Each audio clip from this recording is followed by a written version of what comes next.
The question that we'll be looking at today is, how have we moved from a society that nurtured the innocence of our children? We used to be known in the old days, when I was young, as a child protection, child-centered society. And how did we get from that within 3 generations to being known essentially as a child abuse society, one that's dealing with trafficking and child pornography and so forth? And the whole concept of us having always been like this, that it's just more reporting, is something that is very important for us all to understand. Is that true or is that not true? So we'll be looking at the impact of the sexual revolution on the 3 institutions that have been always known to shape morality. The father of the sexual revolution, Kinsey, 1948, Sexual Behavior in the Human Male. I have a copy of the book right here because I'll say some things today that some of you are going to think is just not possible. It couldn't really be in the book. So I always carry the book with me so that you can check the original. Sexual Behavior in the Human Female, 1953. And as you just saw, the film Kinsey that was put out by Fox Searchlight, starring Liam Neeson, a heroic character in most films. As you saw there, Laura Linney played Mrs. Kinsey, and her statement, I think, is worthy of incorporating into anything that I talk about. Linney said, "Any sort of sexual education anybody's had in the last 50 years came right from the Kinsey Institute. Kinsey changed our culture completely." Now, of course, she thought that that was perfectly fine, but I will suggest that we have other reasons to believe that that has not been to anyone's advantage. So, 3 institutions: family. The family idealized pre-World War II was the father, a mother, a couple of kids, at least often 3 kids or more. Father was expected to earn a living for the family. This is pre-World War II, folks, you know. Father is expected to earn a living. Mother was, and it was a basically egalitarian relationship, even though the father was the head of the household. And mother's responsibilities were largely attempting to maintain the family, attempting to morally educate the children. The family would go to church or synagogue every week, pretty much. And this was the center of, and by the way, women in those days engaged in a great deal of volunteer work if they were financially able to do so. So there was much, we didn't have the same needs, if you will, for social services to enter into people's lives. We had a lot of women who did a great deal of volunteering in those years. Post-Kinsey, we'll talk about why we say that. The second center of education, moral education for children, first you had the family, you had the school. And the school, in the school, the teacher was expected to be a very modest person, well-dressed generally, very agreeable, no bad language. And she also was a model for the children. Everyone understood in those years, as did Captain Kangaroo, by the way, you know, as did Bob Keeshan. Everyone understood that each of us serves as a moral model for the child, for all children. And so you watch what you say, you maintain their innocence as much as you possibly can. And the third, or the first, center for moral imperatives comes from religion. And I'm quoting here from the Patriot's Handbook put out by Liberty Counsel, which I think is extremely impressive, valuable, and useful. And Dean Staver was quoting the founding father, Dr. Benjamin Rush. And this will be an underlying theme as we move forward. And he said, yeah, we had a wonderful revolution, it was very successful, but it remains yet to prepare the principles, morals, and manners of our citizens. So we're going to be looking at the principles, morals, and manners of our citizens, a worldview, if you will, that was held in biblical morality and a worldview that has altered. What are we saying here? Well, we know that sex has been an issue. It's how many thousands of years? So Jeremiah said, Your children have forsaken me and sworn by gods that are not gods. I supplied all their needs, and yet they have committed adultery. No, we didn't like that, and thronged to the houses of prostitutes. And we know revolutionaries, whoever they are, whatever the revolutionary party happens to be, have always argued for the way to bring about a proper revolution and the control of a population: corrupt the young, get them away from religion, and get them interested in sex. We'll be talking, of course, about sex today. That's in a very well-known book, The Death of a Nation by John Stormer. So here we're talking now about biblical injunctions. We're talking about, quote, revolutionaries. And now what about our dystopian novelists?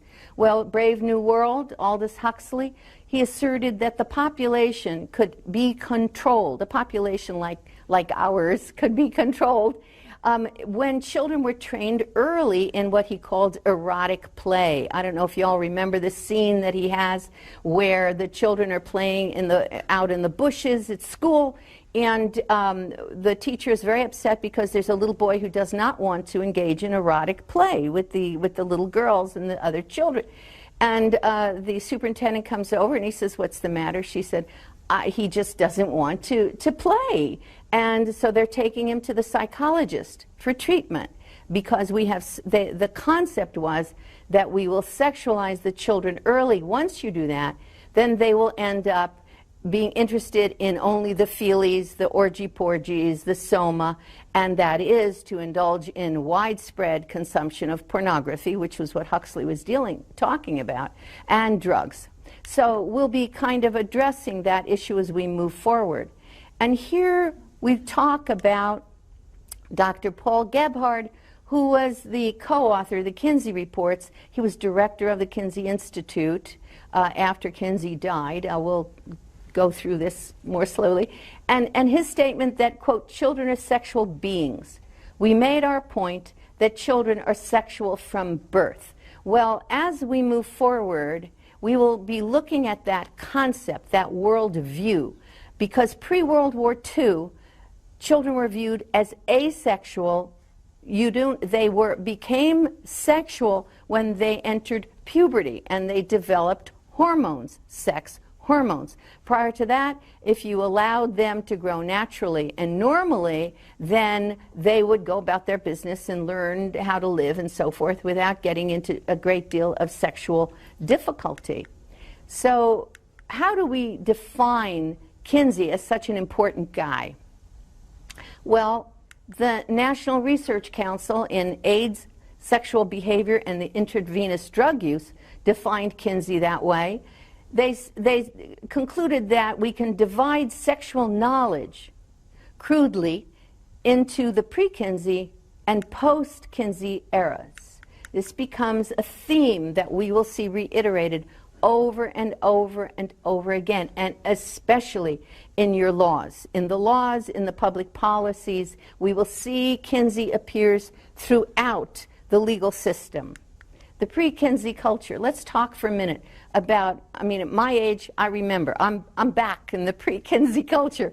So Tom Brokaw, we owe him a great debt of gratitude, in my view, because Tom Brokaw launched his body of work, books and other things, in which he defined what the pre-Kinsey culture really was, who these people were. He called them the greatest generation.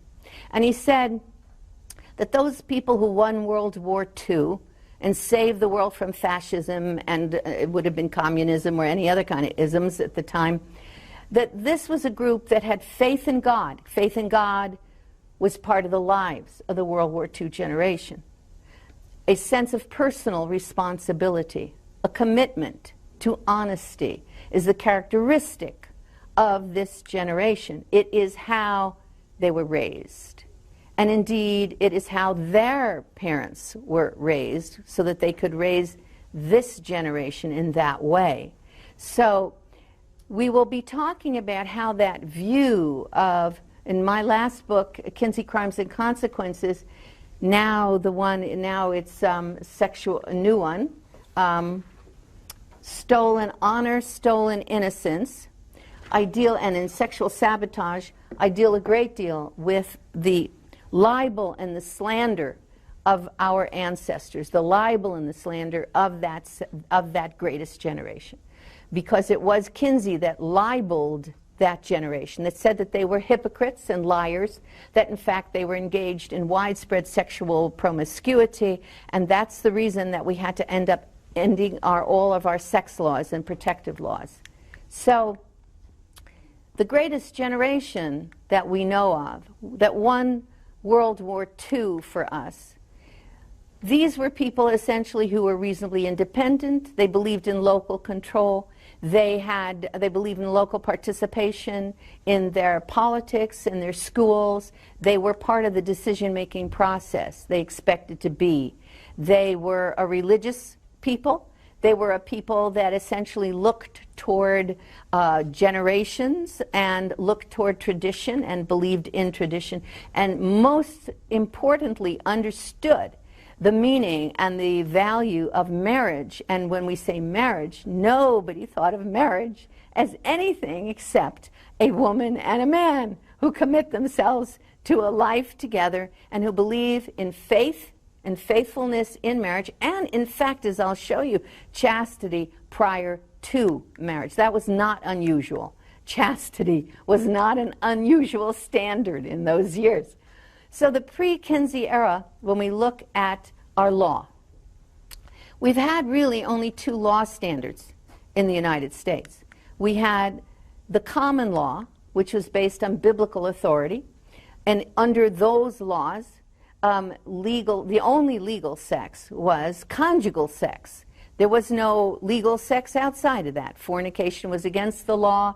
Anything else was also prohibited. People were expected to restrain themselves until they married. That doesn't mean everybody did, but it was definitely an expectation, and most people tended to sort of live up to that expectation. And we know that based upon the rates of venereal disease in those years and the rates of what we called illegitimacy or out-of-wedlock pregnancy, which were here and now they're here. So we know that people tended to maintain those standards, or they'd be embarrassed, they'd be ashamed, everybody would know, and so forth, and they'd have a sense of guilt that they carried.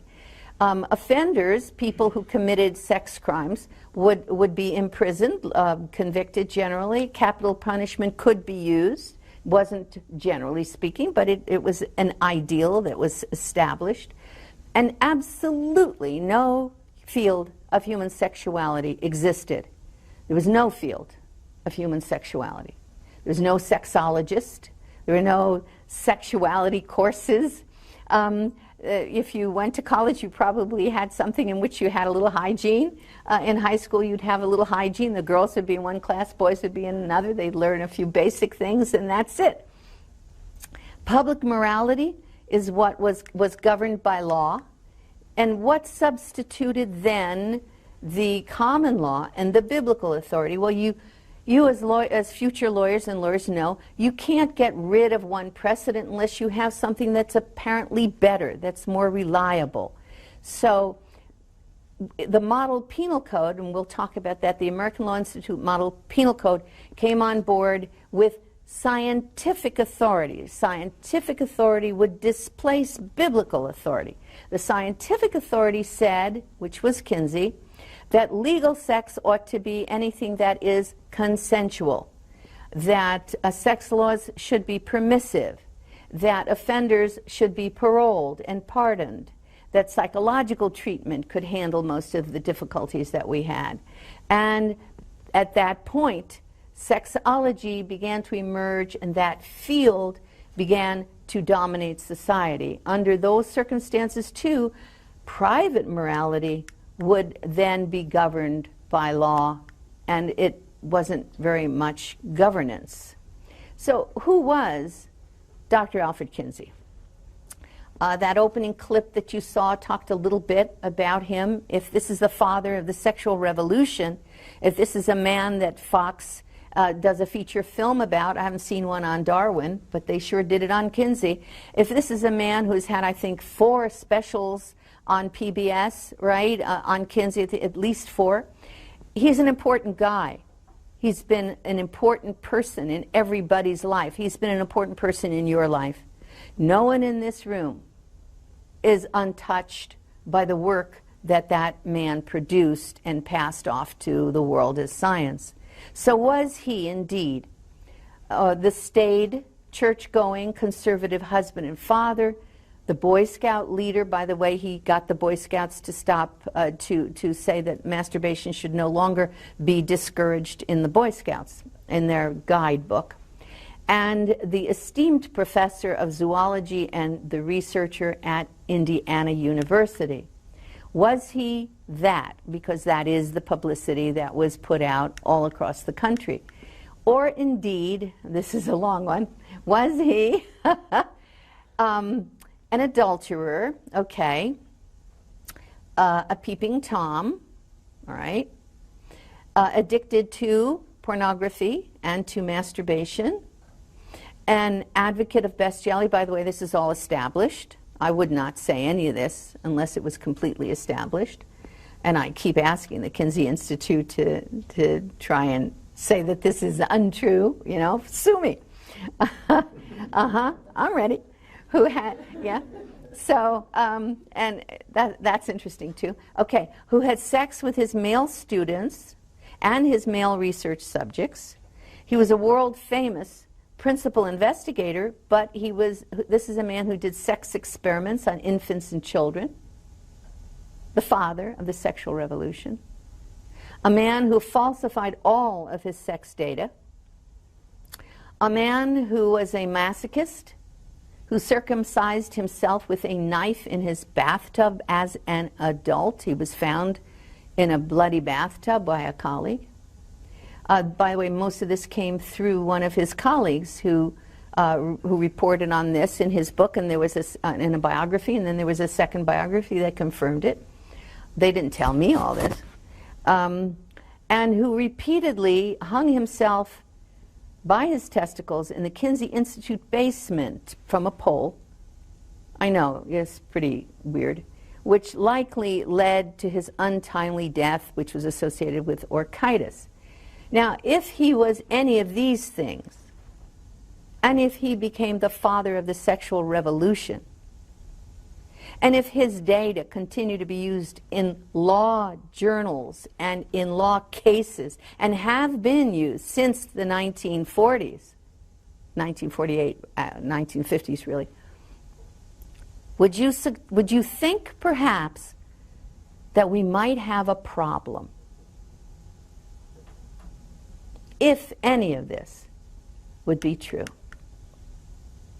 Well, the Rockefeller Foundation funded Kinsey. It was a global media blitz. In 1955, Gore Vidal said that Kinsey was the most famous man in the world for about a decade, but he was this little researcher guy up in Bloomington, Indiana. You know, why would anybody care about him? They would if there was an enormous amount of money to bring his information to the public. And he was above the fold in every newspaper in the country, just about. He was in all of our major magazines on the cover, and wherever you saw him, he and his colleagues, all of whom had to give him their sex histories, this was a secretive group around him, because if he was engaged in these kinds of activities, he certainly couldn't have people around him who would know and who would reveal it. So he took the histories of everybody, and several of his biographers pointed out that he could blackmail everyone. All right, so there they are. They all look very wholesome. They all look like they could be leaders in scout groups, right? And there was only one fellow that nobody really ever saw too much about, and that was this guy down in the corner who does not look exactly like a respectable character. And he was one of Kinsey's colleagues who helped line up sexual partners for him and in his various antics.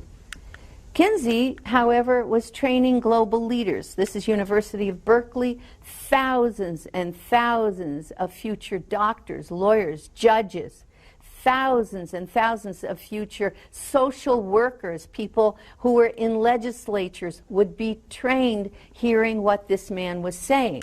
And we'll talk about what he did say. He traveled in Canada, Europe, United Kingdom. This is Copenhagen. Everyone is listening to every word he says, as though indeed he was a major leader guru. Here's in Germany, medical doctors, educators, judges, lawyers, psychologists, legislators, these are gynecologists. He would change the world. And he changed your world. The Kinsey Institute had a soundproofed room where Kinsey and his team filmed sadistic sexual activity. His wife, Clara, was always pictured as a nice lady knitting. She would be involved in these activities in the attic of their home, and she would participate, and she would change the sheets when they got all kind of nasty. She was famous for changing the sheets and bringing persimmon pudding for people at that time. So this was one of Kinsey's compatriots who was participant in many of these activities that took place at the Kinsey Institute and in the library stacks in the Institute. So the question now becomes, was Kinsey a world-famous scientist who impacted on our laws, which I'll describe as we move forward, or was he a manipulative psychopath? Well, Robert Hare has a psychopath checklist that's used by the FBI and law enforcement all across the country, actually throughout the West. And he defines a psychopath as someone who uses charm, manipulation, sex, and violence without conscience or empathy, someone who is violating social norms and expectations without guilt or remorse. Now, kind of maintain that thought as we progress.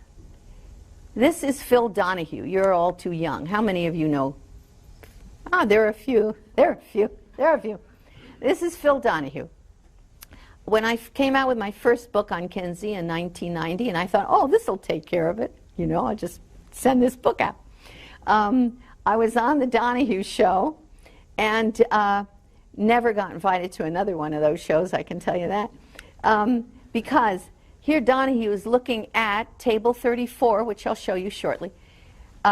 I insisted that he put it up. He did not want to put that chart up on the screen. He fought tooth and nail, but I kept saying on an open mic, put the chart up. Let the American public see. Let the American public decide. And so he finally put the chart up.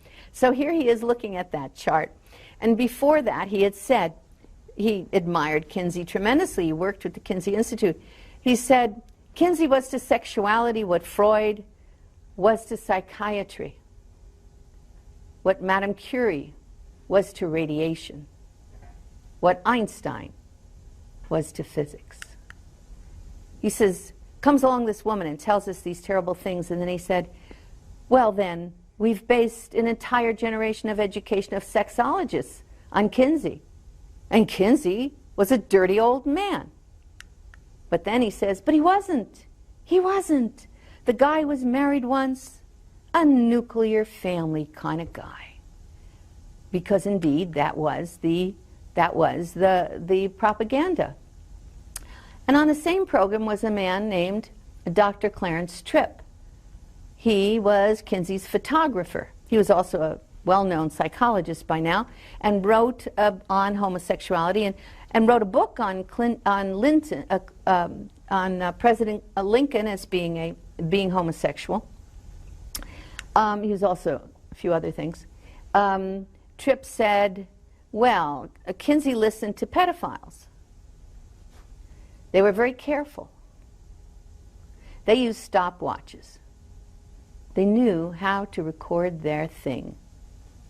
This is on the Donahue show, television.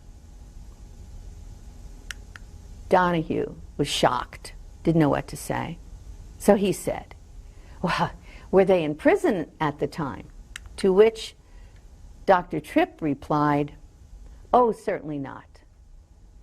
But they were, in her sense, me, criminals. Whoops, because they were pedophiles. But they were trained observers. Now, does anybody have a problem with those statements? Can you sort of see a problem here? Anybody? Anybody? Thank you, thank you, thank you, thank you. Because I was sitting on that stage and I had a few problems with that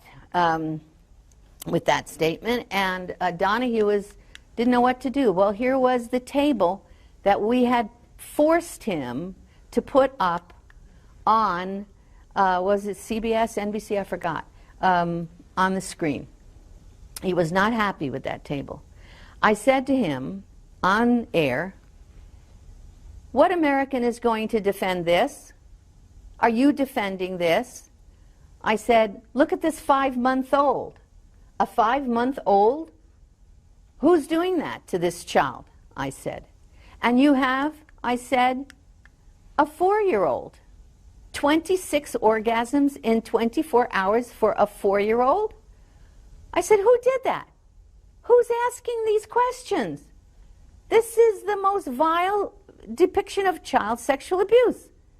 That, of course, is when Donahue said to Tripp, they were in prison at the time. And Tripp said, oh, no, they were not. Of course not. Now, here's Table 33 that Kinsey produced. I have the book right here. This is the foundational book, the most often quoted book on human sexuality in the Western world. Okay. Table 33. He says multiple orgasm in pre-adolescent. He didn't use the word child very much. As a matter of fact, I don't think I found it once. I think I did find it once in the book. In pre-adolescent males, that's all little boys under 12. So there were 182 children here being abused, timed with stopwatches for Kinsey. Table 32, another group of pre-adolescent quote-unquote orgasm. These were 188 little boys, all of them under age 12, being timed with a stopwatch. Ages, here he says, based on actual observation of 317 males. 2-month-old baby, 28 children, all under 12 months of age. Nobody asked who did this. This was science. Now, we were dealing in Germany with this sort of thing across the water at the time, but we were having it right here at Indiana University. And nobody has gone after them. Dr. John Bancroft, as head of the Kinsey Institute, said in a Yorkshire television documentary that I have, it was produced called Kinsey's Pedophiles.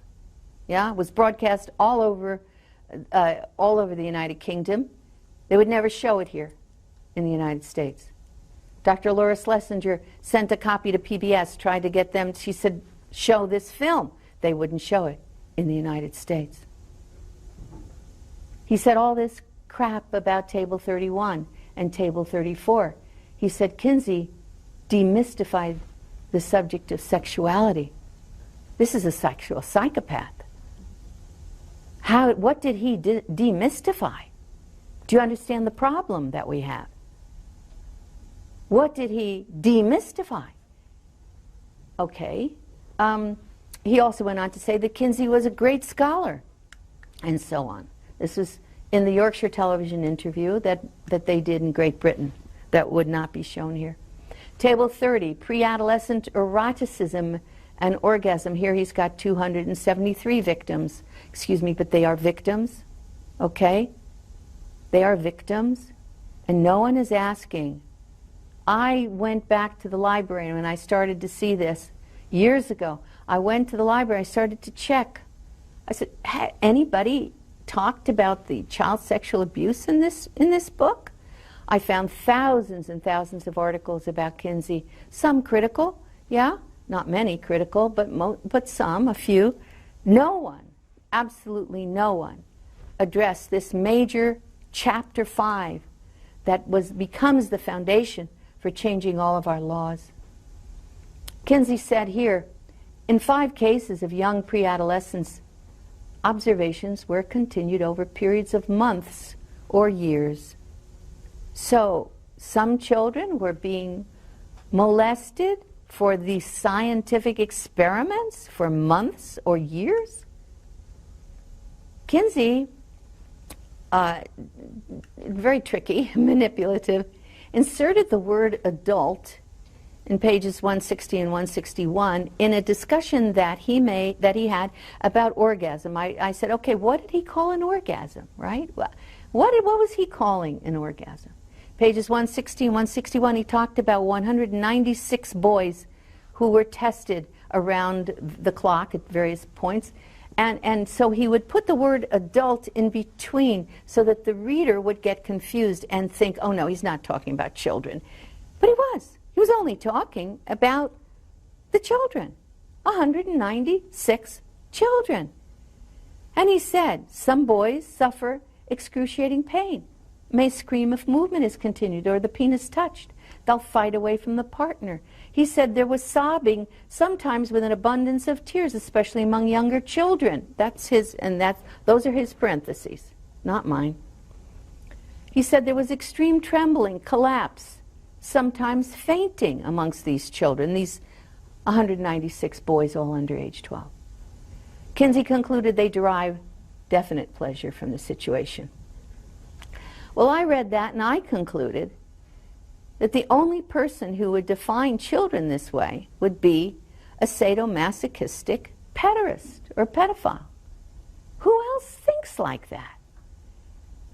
No normal human being thinks this way. Here's the typology. He divided the boys into 6 types. And he said, he defined their pain as sexual climax. 3% fainting and collapse. 8% fought the partner. 5% sadism and hysteria. 17% convulsions and cries. Twitching and spasm, 45%. Rigid throbs, 22%. Is that science? Do we call that science?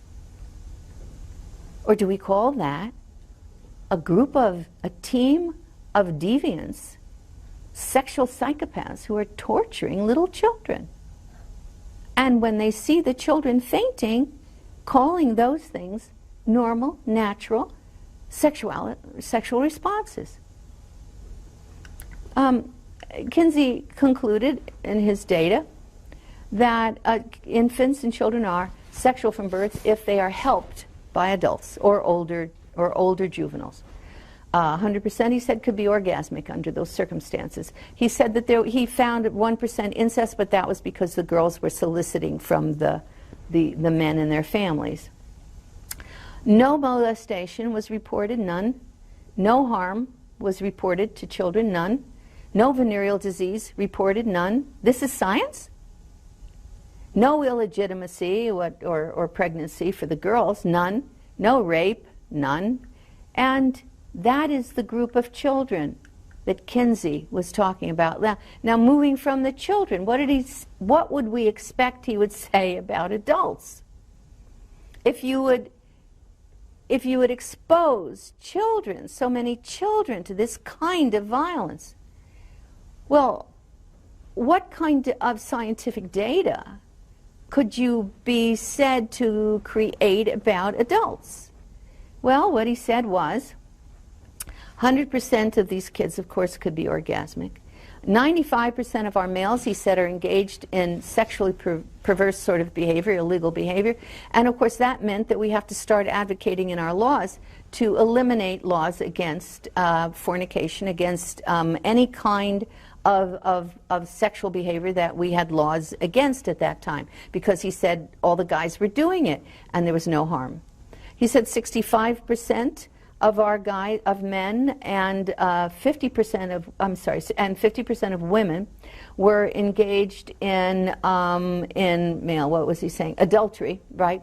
So the adultery laws ought to be eliminated. The point being, he proved scientifically everybody was committing adultery. If everybody is committing adultery, we have to eliminate the laws that are restricting, that are criminalizing adultery. All right? And then he said that male homosexuality is from 10 to 37% of the society. Therefore, of course, any laws against sodomy ought to be eliminated. And in terms of abortion, he said 22% of our wives and 90% of our single women who are pregnant have abortions, and therefore we have to eliminate laws against abortion. Well, of course, all this was criminal. So who was telling him these things? Who would tell him that they were engaged in these massive crimes? Nobody asked. He also said that he interviewed 4,441 women, and not one woman was ever really harmed by promiscuity or by a rape. Well, if that's the case, we really need to go back, don't we? Let's just all go back to pre-Kinsey era. So no one was ever harmed, said he. Well, of course, now. Now let's look. I just checked. You've got articles now, law review articles this year, talking about Kinsey's excellent methodology.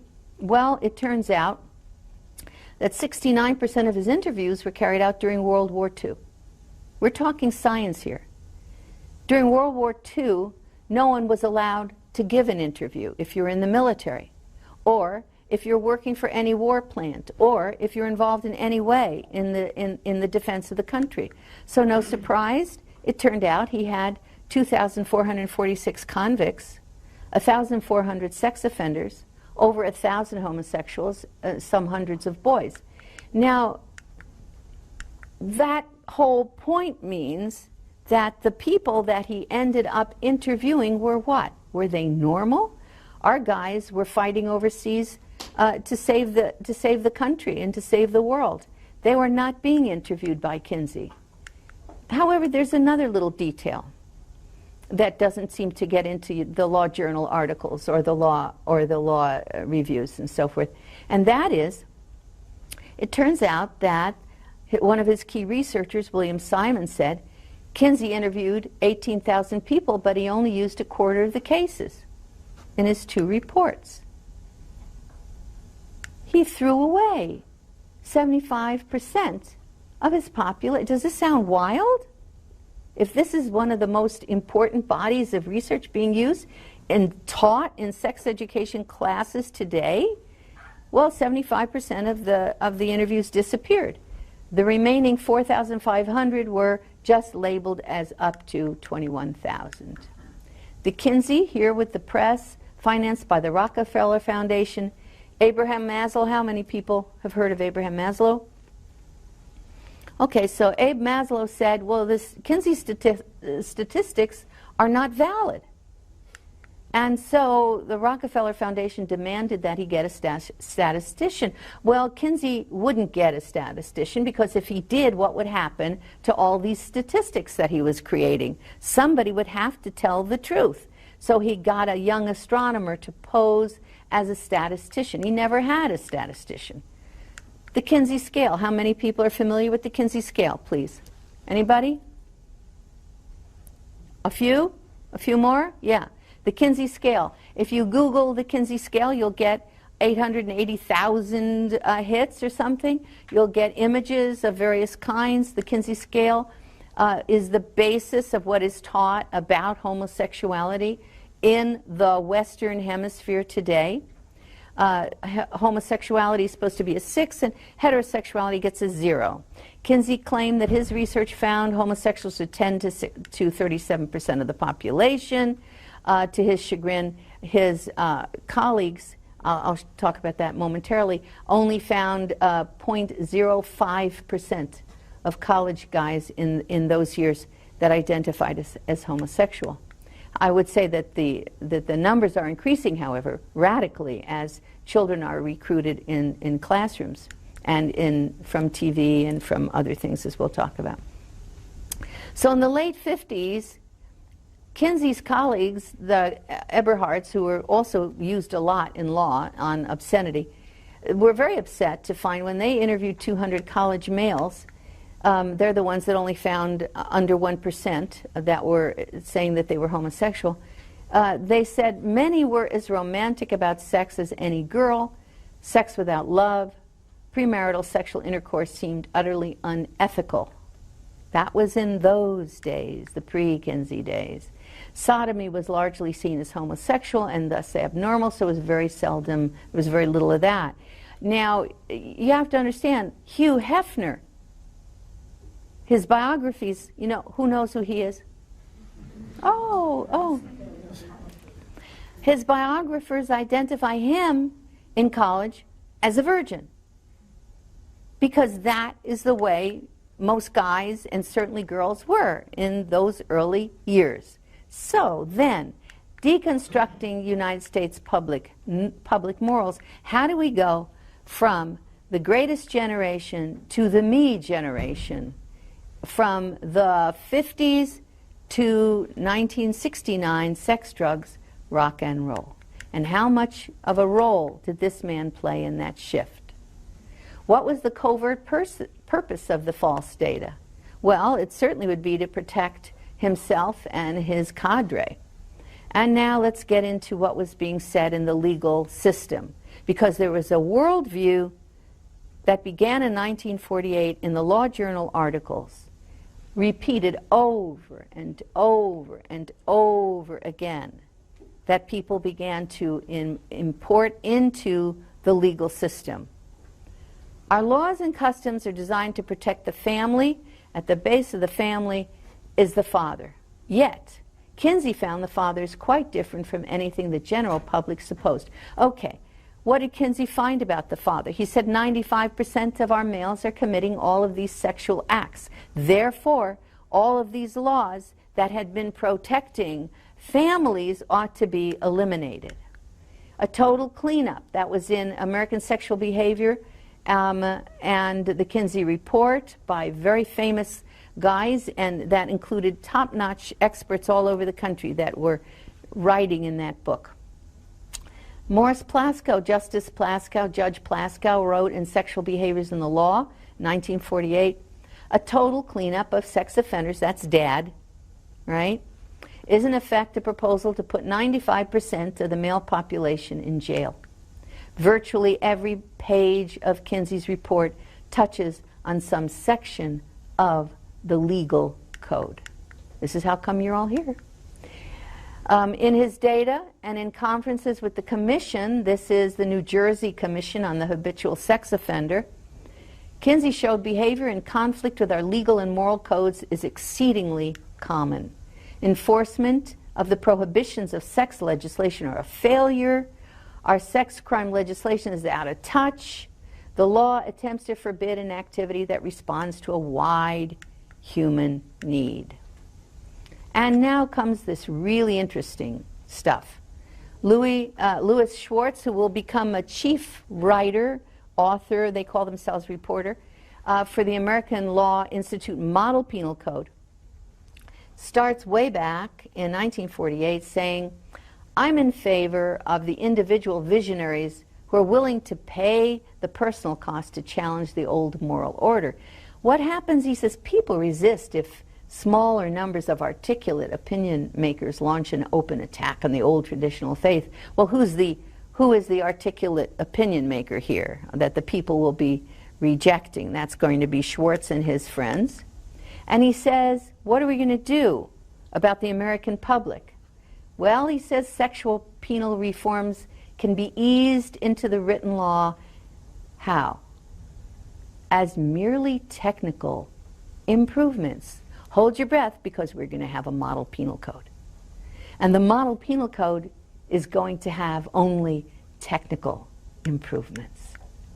Kinsey's co-conspirators, no bar association, law school journal, or lawyers committee can consider laws on sex without the Kinsey study. Kinsey's first volume ended, what's that? A what? An era.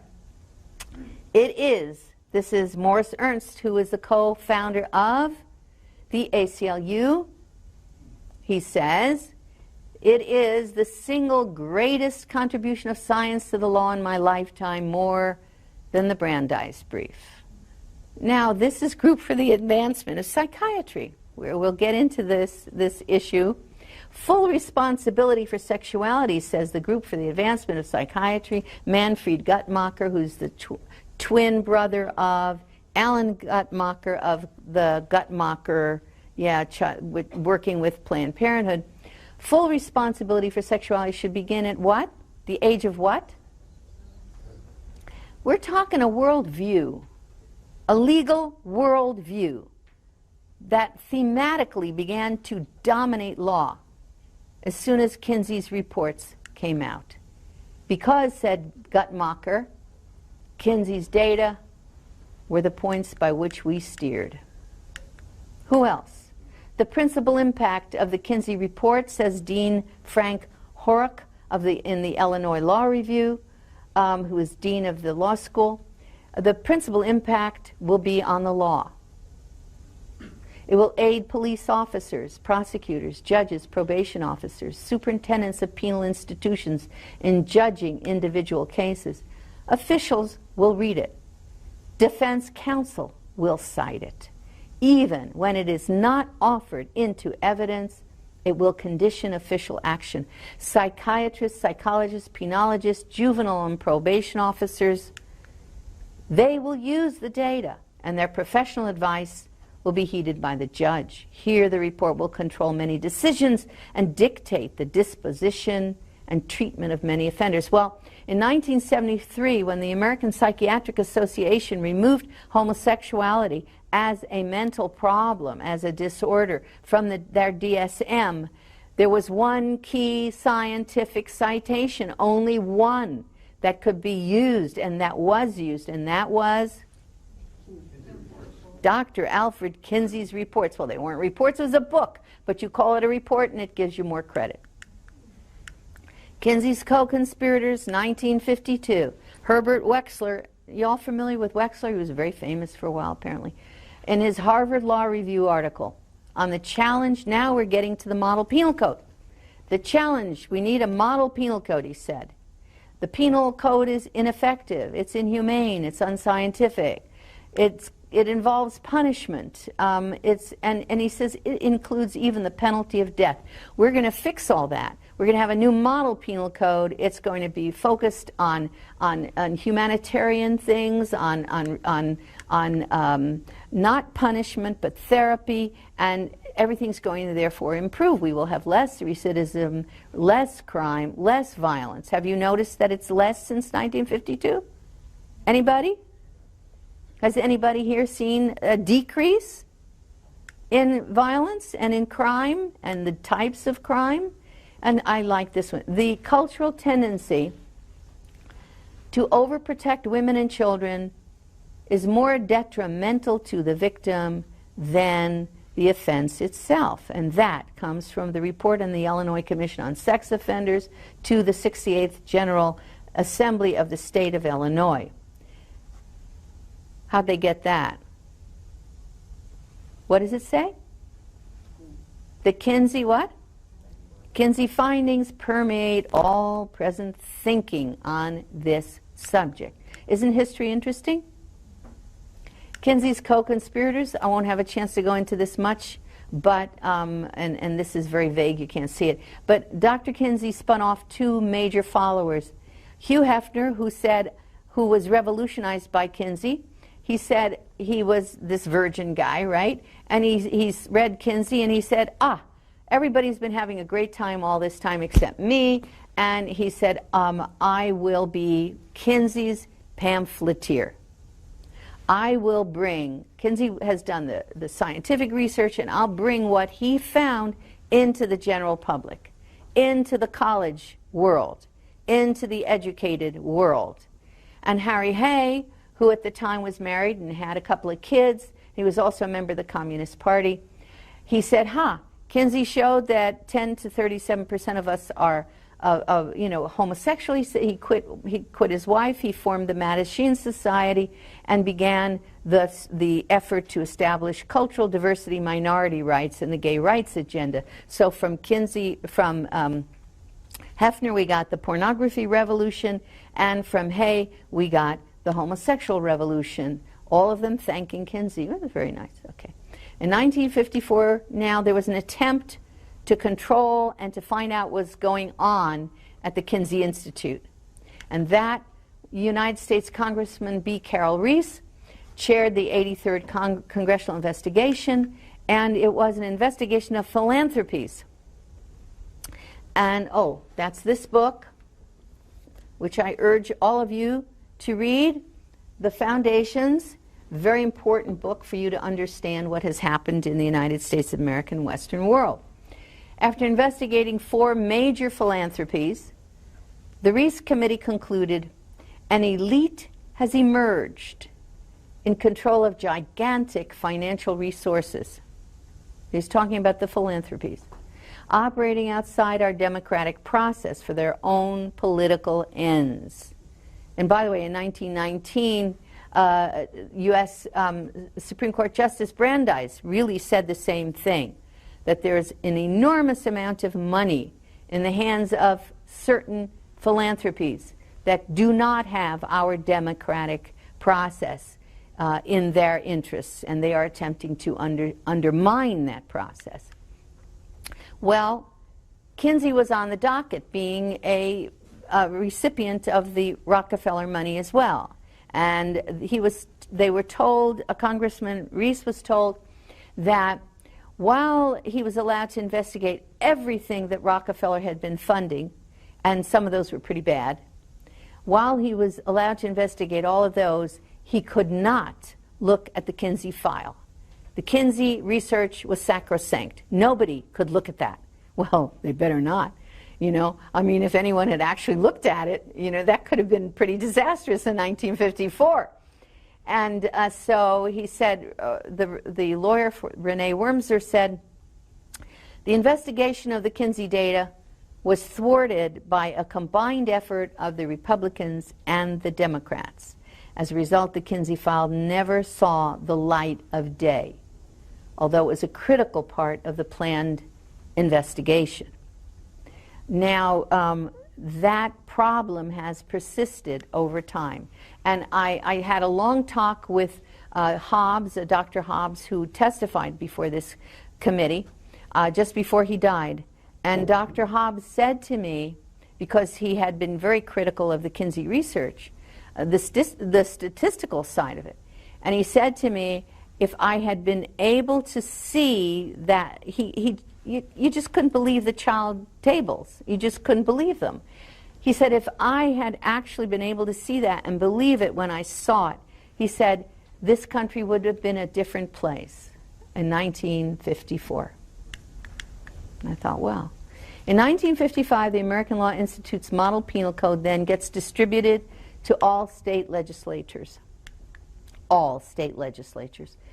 That code will essentially reflect the Kinsey data in all of its sex crime legislation recommendations. The American Law Institute is an educational affiliate of the American Bar Association, which accredits law schools. Now, you're not going to try and look at that, but I have the handout. And it gives you a flow chart of how this whole process worked, who was involved, who was part of the ALI originally, how they used Kinsey's data, how it went to all of the various, all the various states, where it went first, the ALI Model Penal Code, and where it went all the way in the years and so forth. So it's available when I release you. You're all holding your own pretty well. I know, it's okay. Don't worry. I gotcha. Thank you. Okay, so is the Model Penal Code based on science then, or is it based on fraud? Because it's still used. It's formed the foundation of much that has followed from that. Well, U.S. Supreme Court Justice Breyer said, law cases can turn almost entirely on an understanding of the underlying scientific subject matter. But then the Lancet, the British medical journal, said, Reisman and her colleagues, that was my first book, demolished the foundation of the two Kinsey reports. Do I get a little clap for that, please? Now all we need to do is to get that into the legal system. That's all. That's all. Okay. So, the Model Penal Code sex offense section. Kinsey's authorized biographer, what's his name? Gathon Hardy. Oh, there he is, Jonathan Gathon Hardy. Good for me. Stated that the Model Penal Code was, and I'm quoting, virtually a Kinsey document.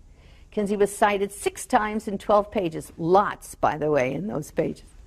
The Model Penal Code justified reducing or abolishing all sex crimes based on Kinsey's sex crimes against children and his other fraudulent data. That's my statement. That's not Jonathan's, that one. That's what I said. Okay.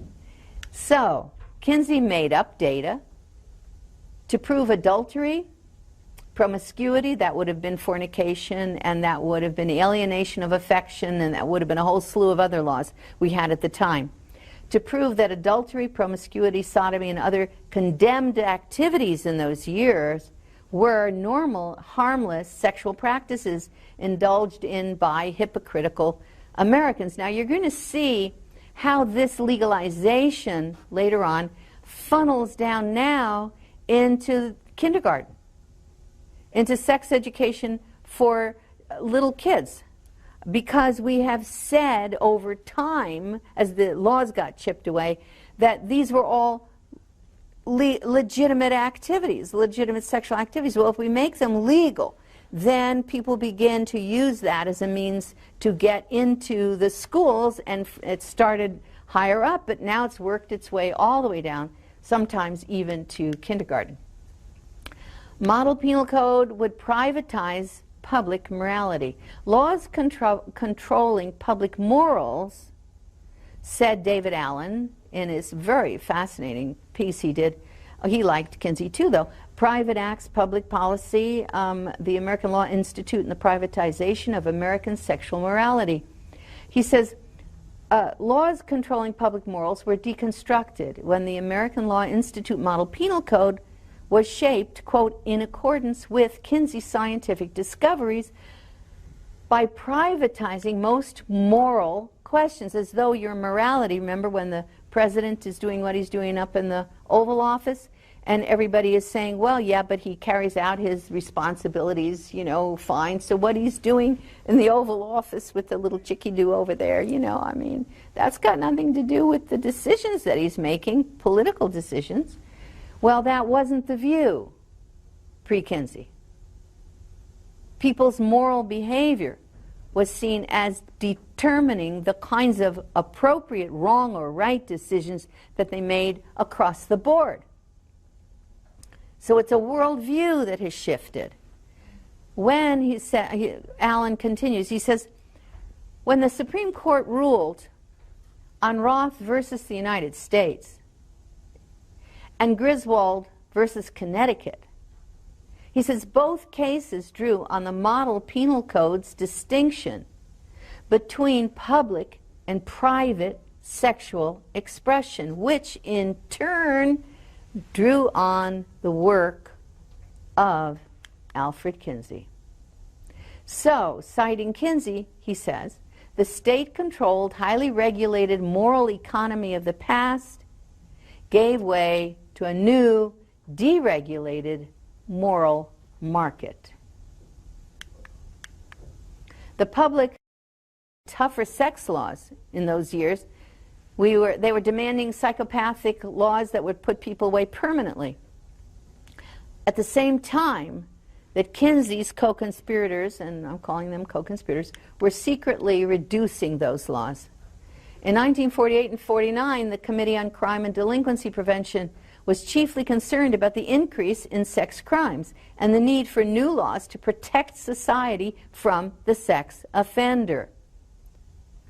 By 1955, however, the legal profession was thinking that some of the, quote, clamor over sex offenses may be due to Hysteria.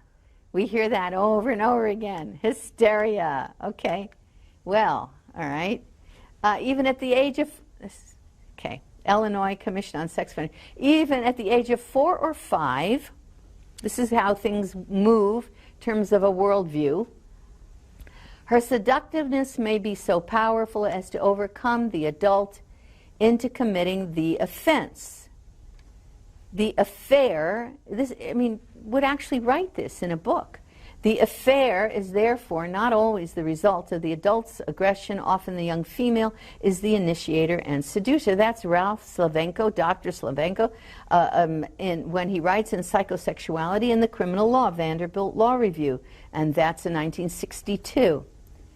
And then we're told in 1965 by the Illinois Commission on Sex Offenders that sex education is the best step in crime prevention that Illinois can make. Moving right along. And here's Morris Plaskow, Justice Plaskow, in the Brooklyn Law Review in '66. This is a mentality that grows across the length and breadth of the legal system, that informs the judges then, that informs what they say to juries, whether they suspect or don't suspect someone. A girl at puberty, says Morris Plaskow, Justice Plaskow, fully understands sexual intercourse, and the fiction of non-consent, which the law sets up, does not correspond to the facts. Now, does anybody follow that? Anybody make sense out of that? Anyone? Okay. She's at puberty, she can understand sexual intercourse. So the law that where she's saying no, okay, that doesn't correspond, says Justice Plaskow, to the facts of this pubertal young woman. Well, child molestation, said legal problems in the deviant society, Georgia Law Review in '69, citing Kinsey on page 1, says child molestation is a relatively minor crime. The absurdity of enforcing most of our sex laws should be obvious to us. That means the most prudish neo-Puritans, I put in the us, let me correct that, should be obvious even to the most prudish neo-Puritans, all right? That is the definition according to the authors there that in terms of child molestation. Now, the label rapist shouldn't ordinarily be used in statutory non-consent cases. A statutory non-consent case. Why? Because the code reserves that, this is the Vernon's Missouri Statutes 2000 comment, proposed code, Missouri Symposium. The code reserves that term for the most heinous sex offender, for one may have sex with a fully consenting social companion of 12 years. So, this is the Missouri Law Review below, 1973. Rape and child abuse carry extremely severe punishment. See, you wonder how we got to where we are. Do you? Anybody wonder here how we got to this place in the United States where we're talking about child trafficking? Does anybody wonder here? Hello? Yeah, okay. We didn't just mesmerize out of nowhere with the kinds of violence to children that we have today. So we're trying to recoup and recover where this process began and how this thinking took place over time. Rape and child abuse, quote, carry extremely severe punishment. And then the next statement is, those few who are punished are dealt with cruelly to the satisfaction of no one but a shrinking, frantic fringe of maniacal moralists. That's Missouri Law Review. Women may have rape fantasies, says Columbia Law Professor Burl Levy in What is Rape in Sexology. The law of statutory rape might well bear some re-examination to see if it's carrying out the old common law idea, which was what? Protection of innocent young maidens. protection being the key term. The older term rape was fraught with negative emotion. It's unrealistic.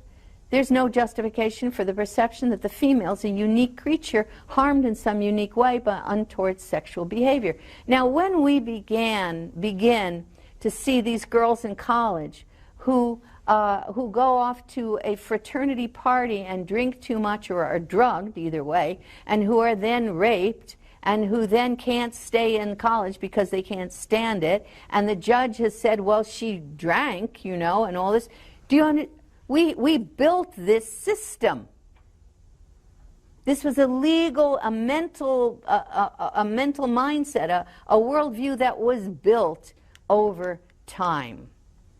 And it's not just in law, but we're here in law right now, because when I examined thousands of citations, you've got many more in education, in social science, and in medicine, citing to these false data to justify the pathologizing of society.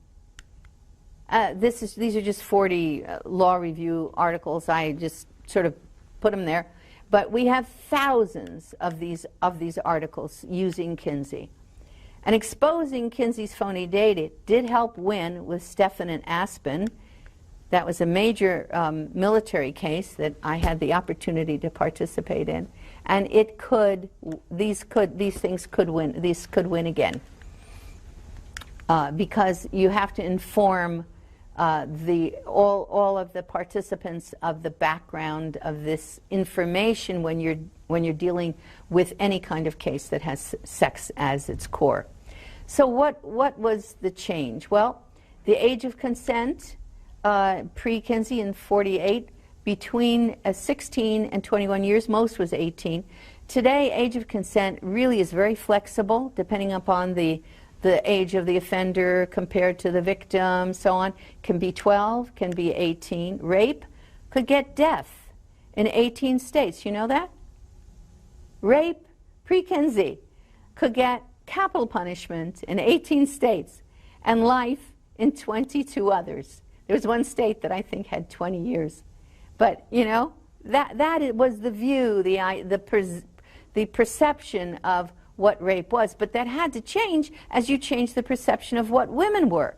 All right? And Kinsey changed that perception. All right. So now rape, depending if you're plea bargaining, it can get sort of nothing, but it could be 6 months. It could be 4 years. It's been less. It's been more. The more we've had brutal rapes, the more people have started to toughen up a little bit. Statutory rape could get death in 16 states.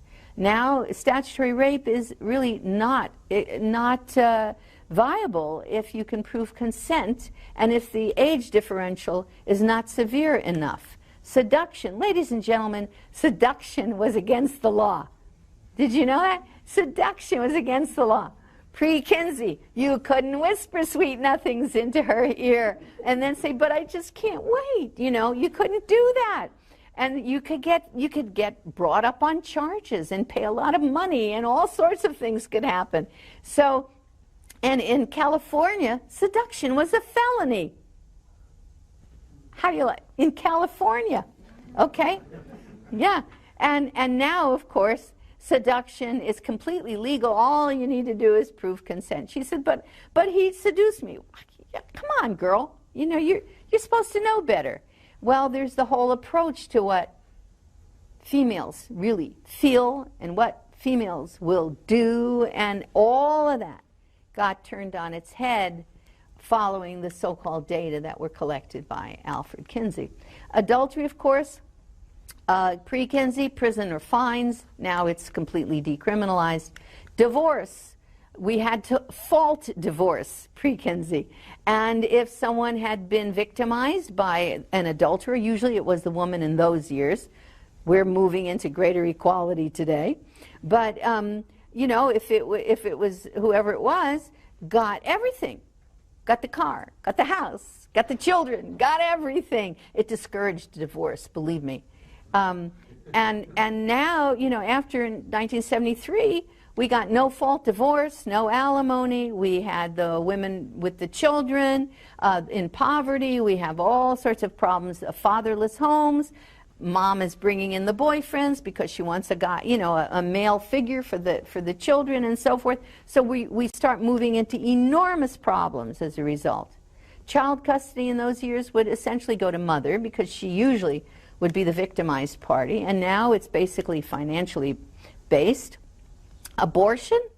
Well, of course, there were some grounds for abortion, but abortion was punished. The whole concept was unacceptable, and now, of course, legal in most cases, and Phil Klein can tell you more about that. And sodomy, obviously, was prison or fines, and now it's legal enough that we can be teaching it to little children in classrooms. Okay, so things have changed, and not for the better, I would suggest. The National Center for Missing and Exploited Children, 58,200 children, non-family abductions in 1 year. How many of you knew that? Is that important to know? Yeah? It was not on the front page of the New York Times, was it? No. And it has not been followed up. 58,200, that's National Center for Missing and Exploited Children.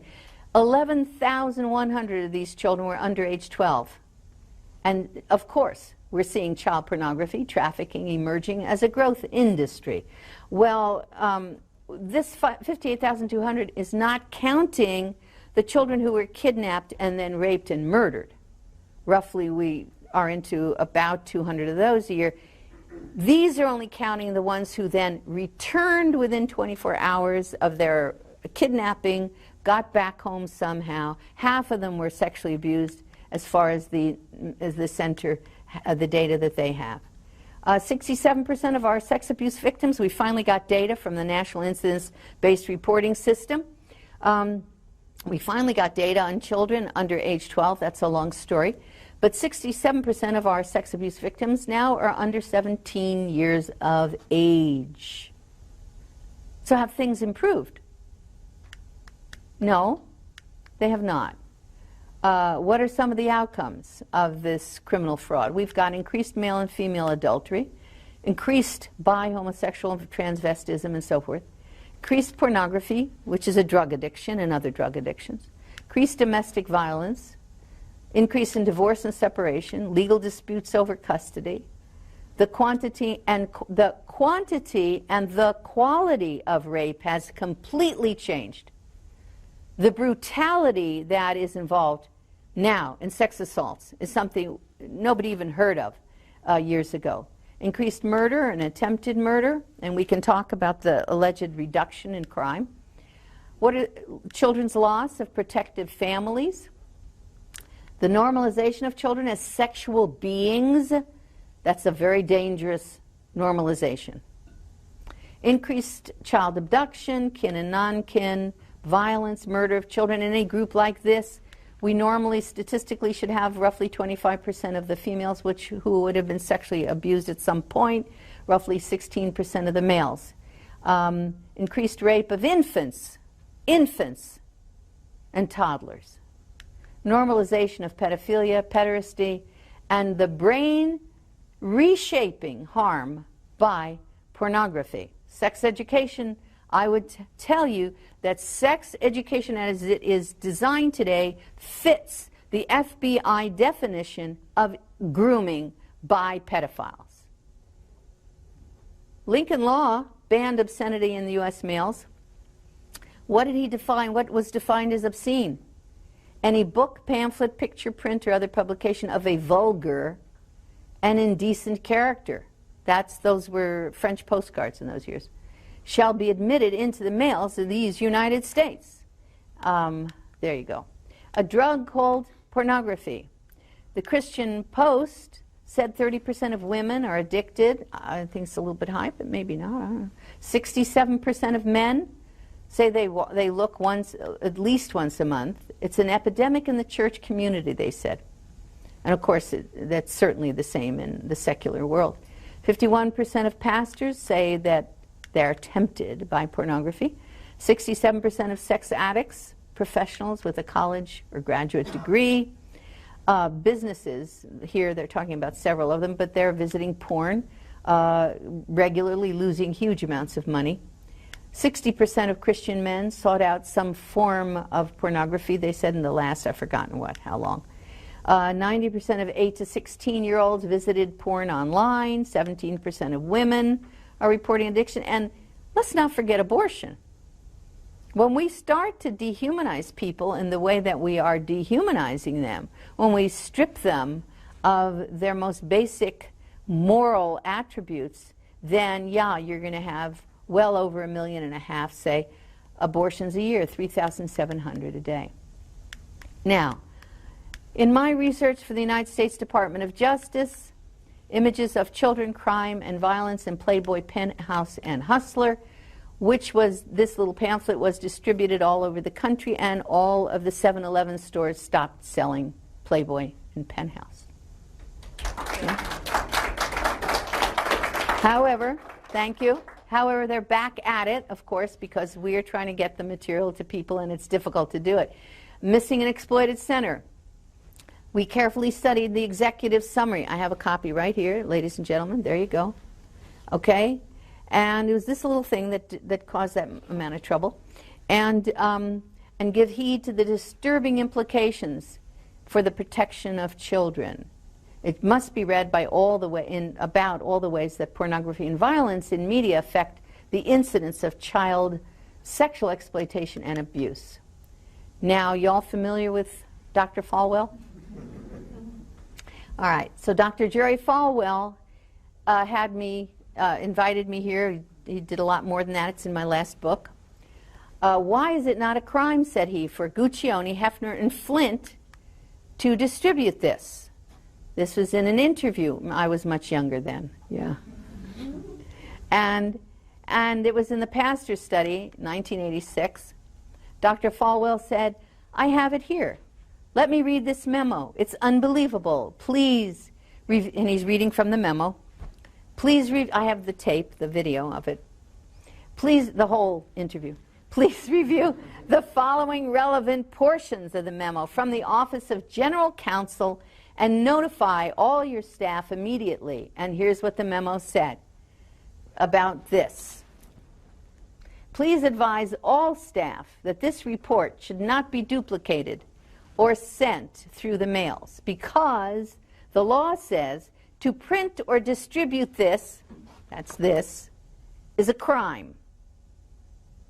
So, Dr. Falwell asked the logical question, if it's a crime for the Justice Department managers to distribute this, which is a funded project by the United States Department of Justice that I did, why is it not a crime for Guccione, Hefner, and Flint to distribute this? That is their pictures, because that's what my report was about.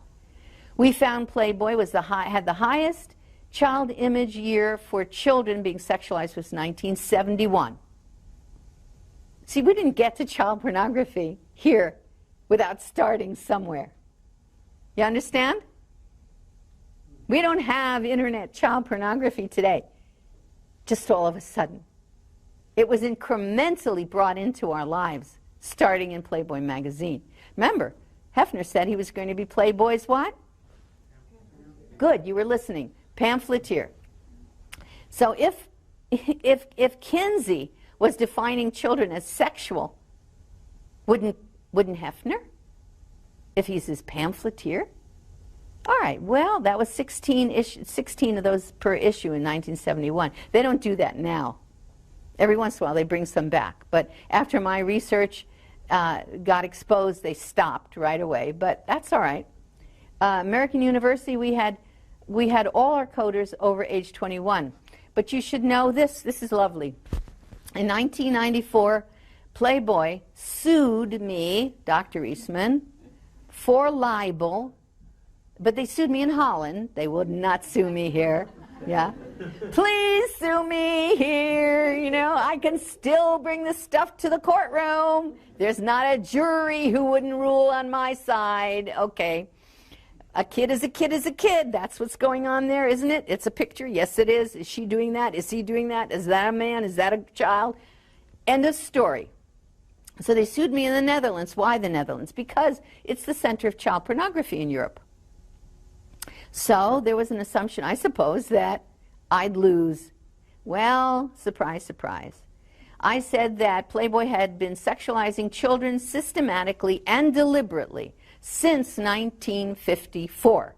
I said they started in 1954 with little boys and little black and white cartoons, little boys sort of observing things.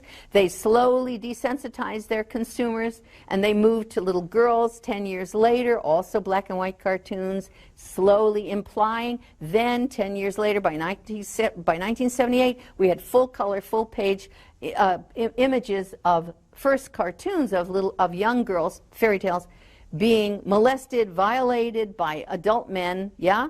And then we moved into incestuous images, photographs in Playboy magazine. Sue me if I'm libeling you. The judge ruled against Playboy and said that my research, my factual findings were uncontested. So, thank you. So, that was really good. The following sanitized slide depicts faculty, staff, and students at the because we're talking about how this thing is funneling down into the classrooms, into children, yeah? Okay, it started at the university level, but nothing that starts there stops there. It will funnel down. So, this slide depicts faculty, staff, and students at the San Francisco Institute for the Advanced Study of Human Sexuality in San Francisco. They are engaged in a public orgy. I have the book here.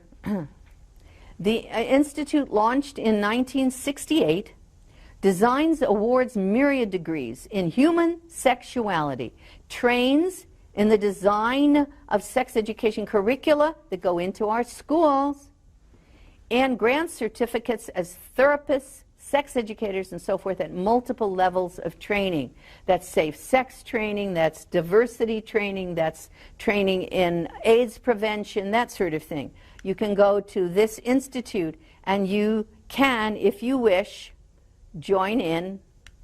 Okay, now did everybody see that enough? Okay.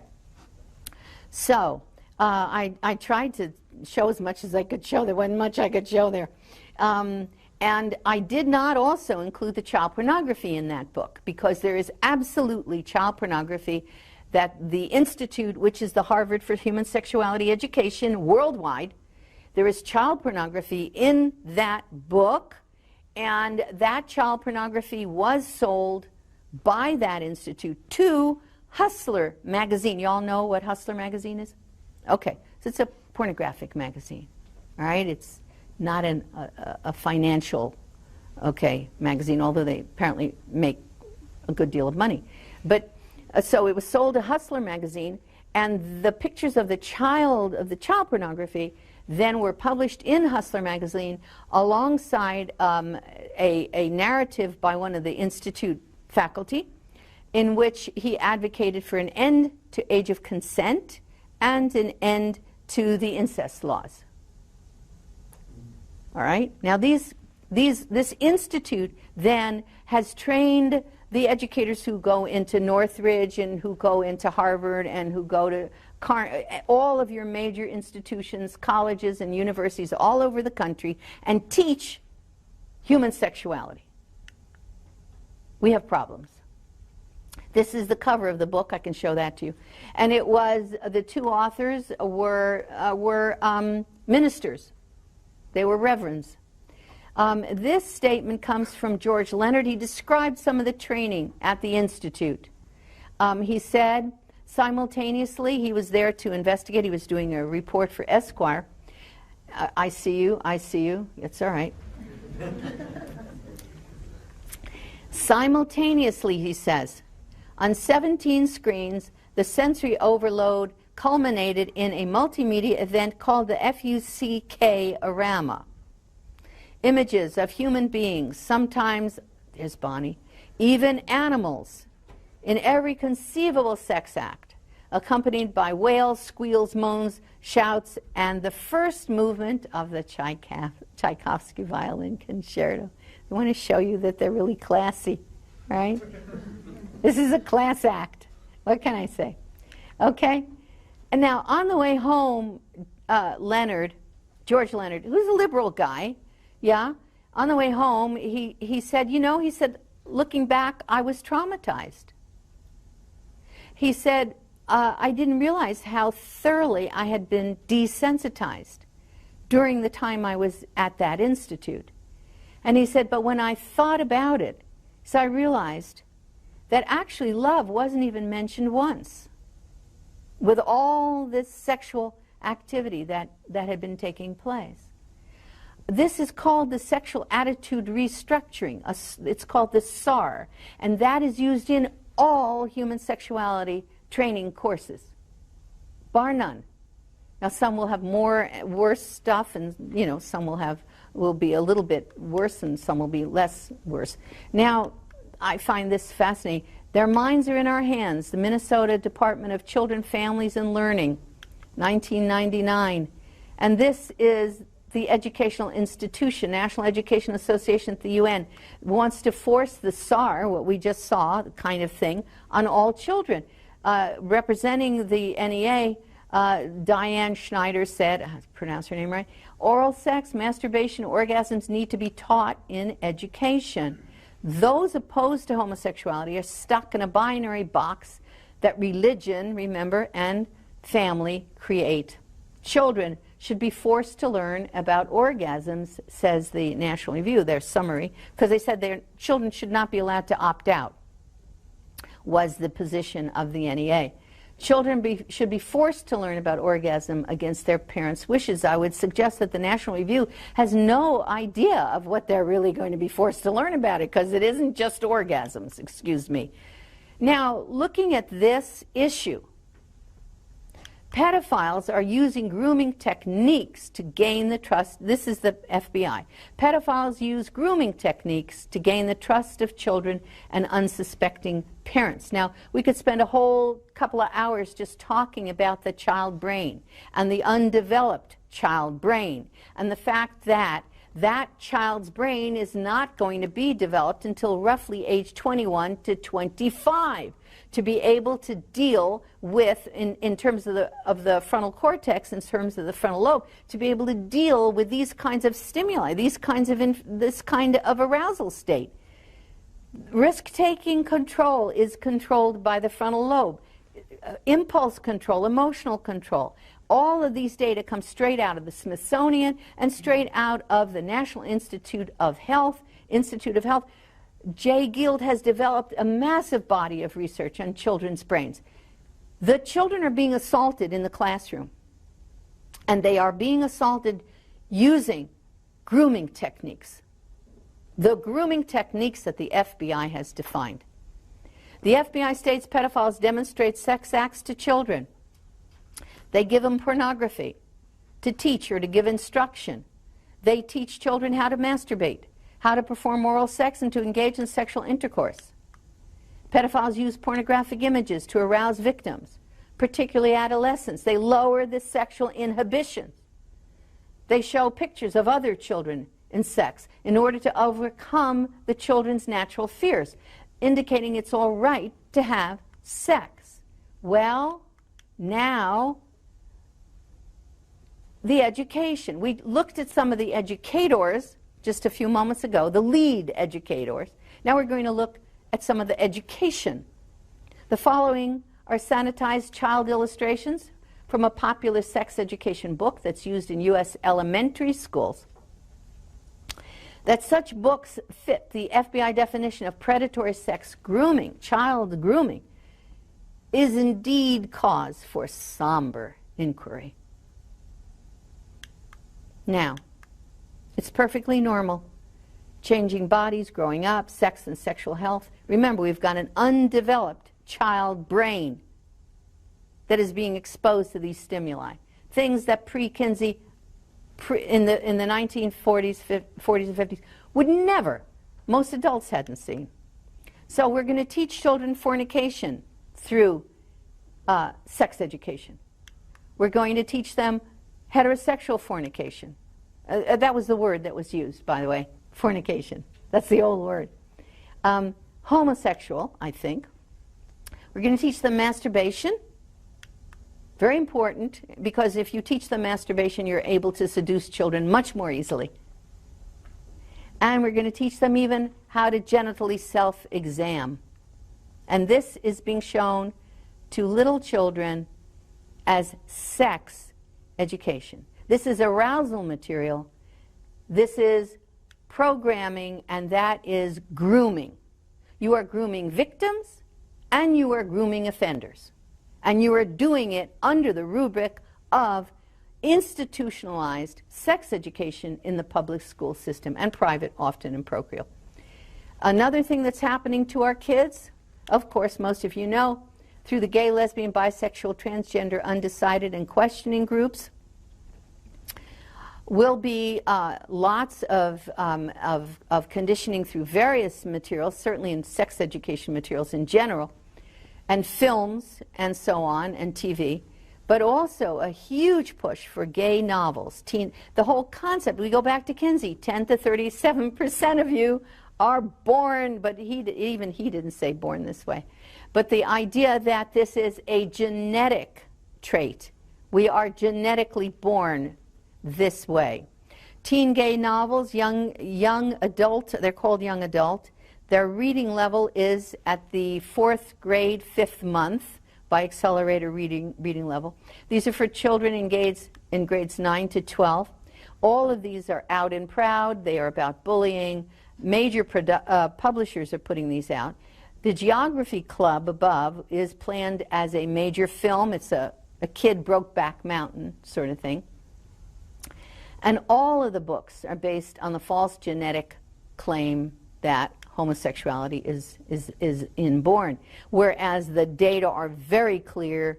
Until very recently, the majority of homosexual individuals had experienced trauma, sexual abuse, and instead of trying to help people through that and get the offenders, then what we began to see was the seduction of the children. Now that you have massive recruiting, it's hard to say that it was based just on early sex abuse. Now, at the same time, who are these teachers that are coming into the classroom? Look, I have just the women up there, just a few of the women, just a few names of female sex offenders, mainly because there are so many male sex offenders too, but the whole nature of sexual conduct has changed, so that we now have women who are victimizing children in ways that never existed in our human history prior. 4 to 5 million students currently in grades K to 12 suffered some form of sexual abuse by an educator. More than 3 million have experienced sexual touching or assault. I recommend Sesame as a website to look at this. So, did 5,200 Pentagon employees buy child pornography in 2010? It's been a major change in our conduct, ladies and gentlemen. The investigation was halted after 8 months, so we don't know what percentage did. They were found. Senator Grassley reported it. Now, children are sexual beings, yeah? Well, maybe, maybe not. I mean, okay. VIP, very important people, outcomes. Ex-deputy Labor Party Lord Mayor John Johnson, caught with hundreds of child rape, torture, and bestiality images. This was last year, as I recall. Penn State, we know him. And as well as Pennsylvania's Monsignor Lynn. He was convicted of covering up child sexual abuse, and Sandusky, of course, of partaking. So it's time for us to evaluate, reevaluate what worldview we have gained and what worldview we have lost post the Kinsey era. Kinsey Institute at Indiana University still collects secret sex diaries and protects the mass offenders of child sex atrocities. Kinsey's global reputation as a scientist provides credibility for Indiana University. The Institute receives millions of state, federal funds and philanthropic monies to support special interests. I haven't even gone into Big Pharma and the role that Big Pharma is playing now in all these sexual dysfunctions, because it's become a massive income for big pharmaceutical companies. So private foundation grants, including Playboy, have supported Kinsey's sexual agenda, which has exploded the nuclear family and destroyed millions of children. Second Chronicles says, if my people who are called by my name humble themselves, pray, and seek my face, and turn from their wicked, evil ways, then I will hear from heaven, forgive their sin, and heal their land. So, there are study materials. I think a key one that has turned out to be extremely reliable on all of these issues has been very old. The Holy Bible. I recommend also the Patriot's Handbook, which has come out recently for action. Stolen Honor, Stolen Innocence, new book. Sexual Sabotage. Soft Porn Plays Hardball, which I have to redo. The Kinsey Syndrome, DVDs, the Kinsey Cover-Up, the Kinsey's Pedophiles, my interview with Dr. Falwell. The Children of Table 34, there's a major Swiss Kinsey documentary because he's infected all of Western society. The Swiss have done a major documentary on Kinsey. So, I want to thank you for your interest, your attention, your concern, and suggest. Call for a federal investigation into Kinsey's sex crimes, an alleged ongoing cover-up by Indiana University. I'll face them any day. And you better do it soon, I'm getting old. Seek an injunction on the Kinsey Institute to halt potential criminal activity, since they continue to get those records in, and to access all their files, just as what happened just recently with the Boy Scouts. Develop an educational campaign across disciplines to replace Kinsey's fraudulent teachings with the truth, and contact me if you like. And thank you very much, and I will entertain questions. We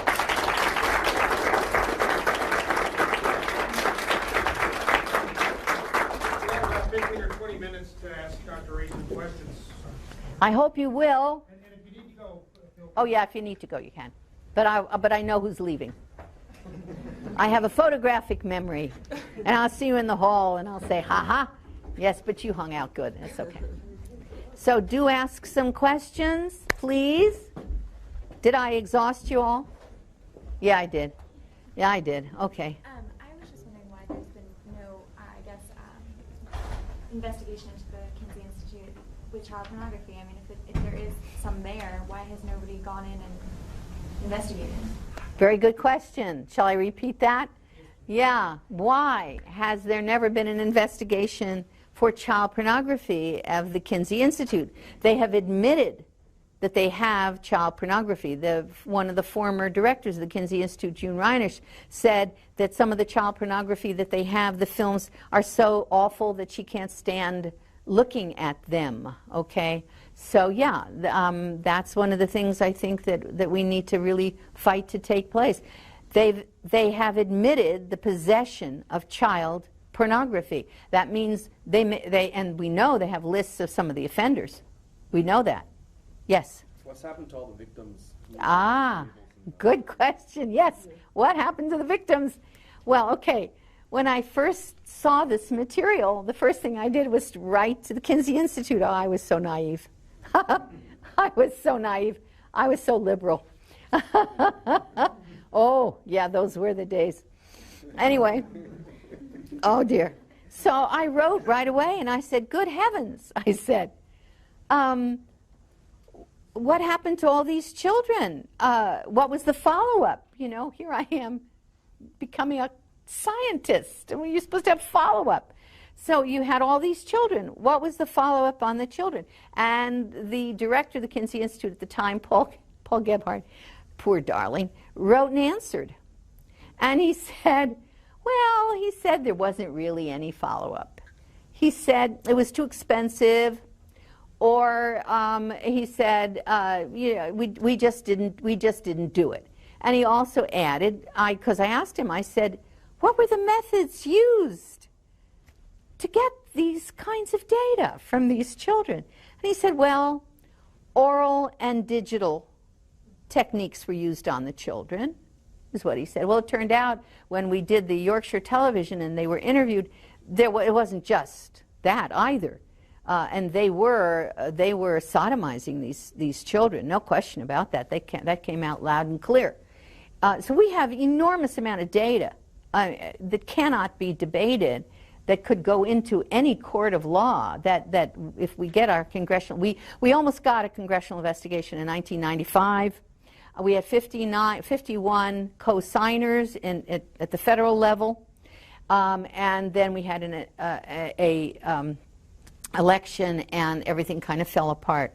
But we did almost have it. It was 1995, and we could certainly resurrect that. I had it on my slides, but decided I was going over time, and one of my buddies said, you got to stop this. There are 280 slides here.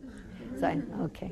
So, yeah, so they claim there was no follow-up. Well, to a certain, and we have victims who've come forward. We have victims who've come forward. We have one woman who came forward, and she's on one of the interviews, and her father had worked with Kinsey. She and her grandfather had been part of the abuse group, and she came forward, and we have a young man who came forward. He's not young anymore. But the issue really is that since these diaries are being sent today, people are still writing their sex acts and sending them into the Kinsey Institute. They're still doing that. In 2004, the librarian admitted that people are still helping science. And so that means that there's a record of ongoing crimes, ongoing offenders. So that if we slapped an injunction on those guys and we could get in there and start collecting some of those data, then we would have an opportunity to find out. Now, they did say that they would burn the records, of course, and I did try to sue the Kinsey Institute. They libeled and slandered me, and so I got to get in there and get some of the documentation for a while, and then lost all my money and couldn't continue. My nonprofit said this is just too non-profity, and so we couldn't continue. But we have a lot of verifiable, good, solid documents, so that we could.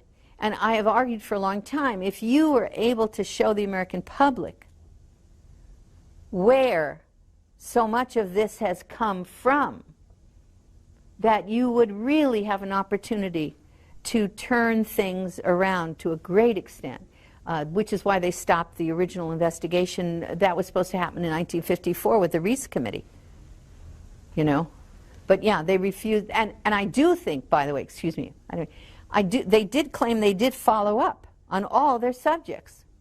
So if they followed up on all their subjects, they had to have followed up on some of those kids. And I can tell you right now, if those kids had turned out to be presidents of this bank and to be highly reputable people here and highly reputable, we would know about it.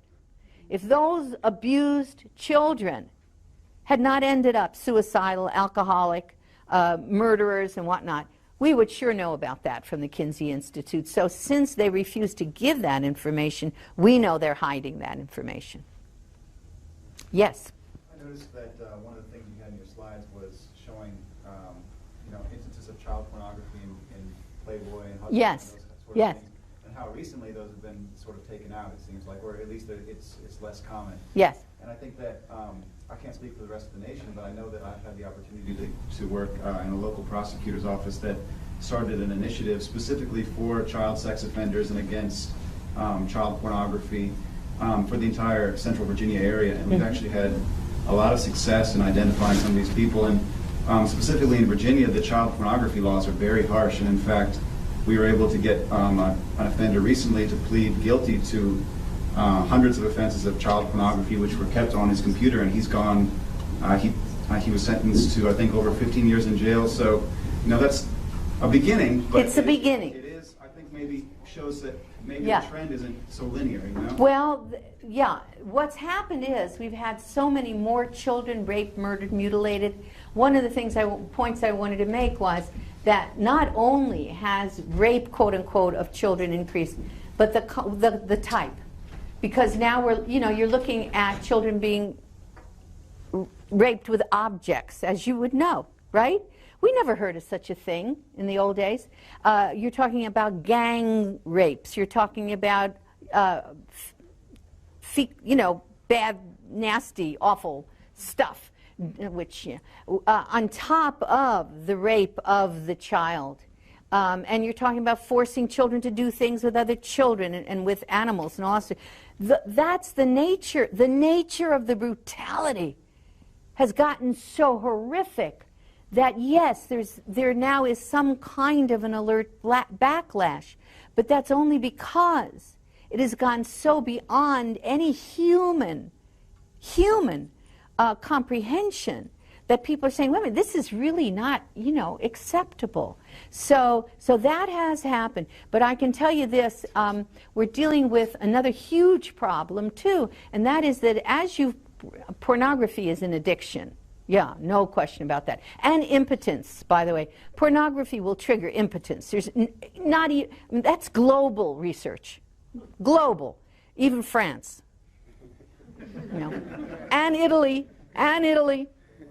Yeah, even they're disturbed enough that they're reporting it. They're saying, hey, our young guys, they can't function here, and they have these lovely ladies, and, it doesn't work.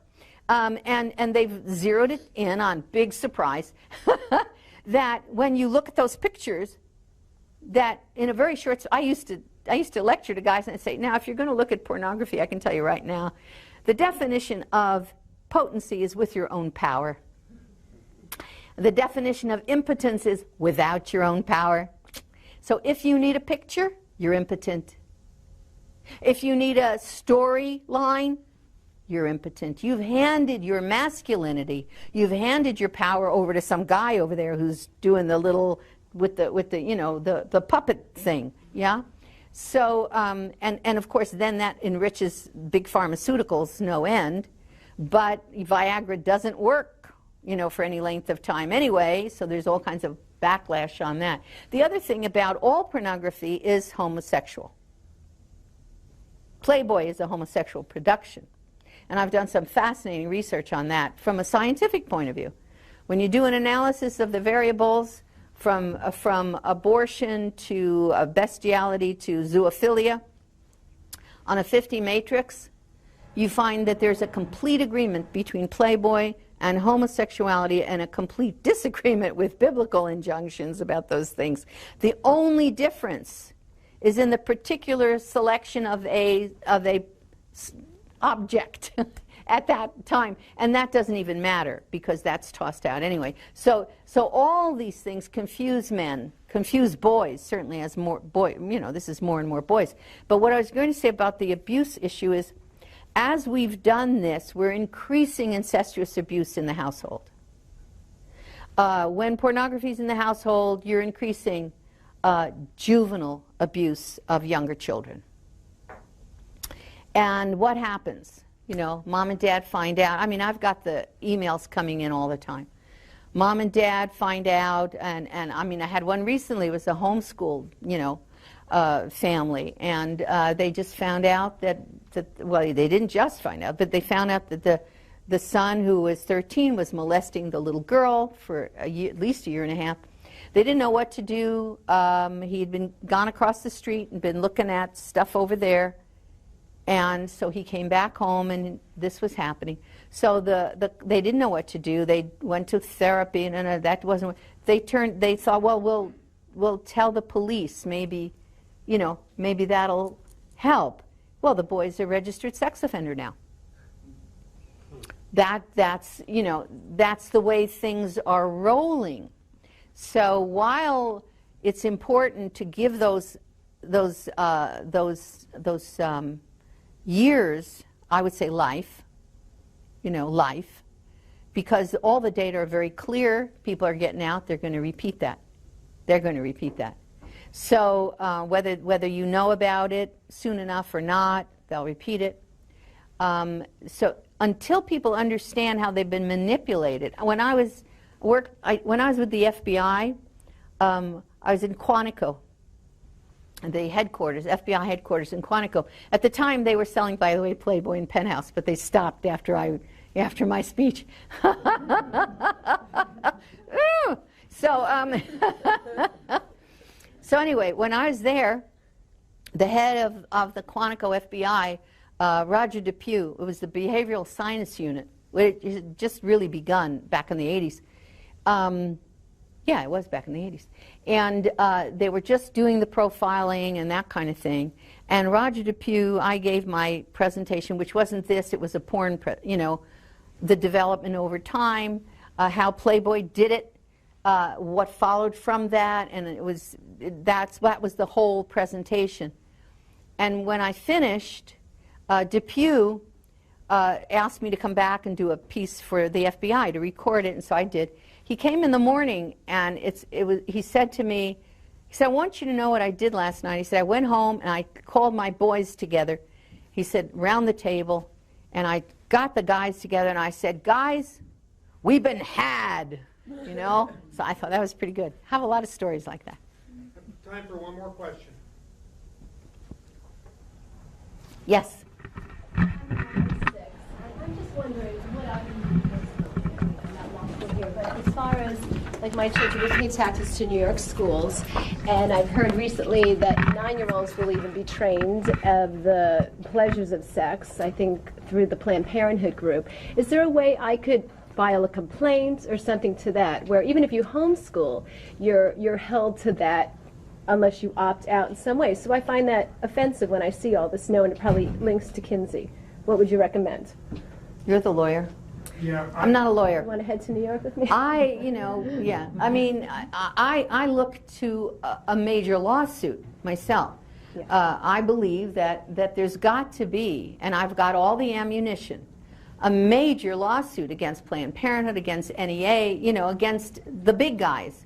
And a lawsuit that's based upon the fact that the data are clear. They are acting exactly as the FBI has defined the grooming activity of a pederast, a pedophile. Absolutely, no question about that. Yeah, you need to understand too, the National Education Association has partnered with groups like GLSEN, the Gay, Lesbian, Straight Education Network, that are providing, suggesting the reading materials you saw, some of it portraying children as young as kindergarten, first grade, having sexual orgies in bathrooms, and this is reading for that GLSEN is recommending for children in public schools.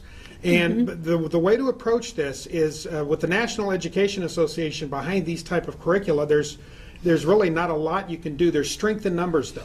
And it all has to be handled at the local level. And if one parent goes and complains, a lot of times administrators are just kind of brush them off. You're the first person who came. Right. But when a group of parents get together and when they start writing letters to the editor and holding rallies outside in front of the school and saying, get this trash out of our schools, you're corrupting the minds of our children, then that's how we affect change, starting with you and me. It's amazing what one person can do, and then there's even more strength in numbers.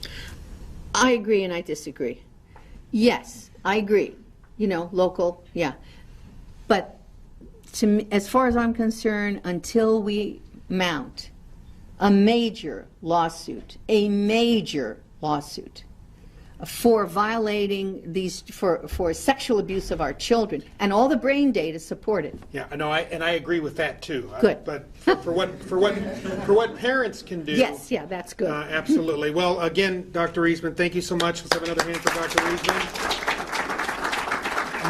Now you see why I frequently refer to Dr. Reisman as a Rottweiler trapped in a cute little Jewish mother's body. So thank you, Dr. Reisman, so very much. And thank you all for coming. I really appreciate your time tonight. Thank you.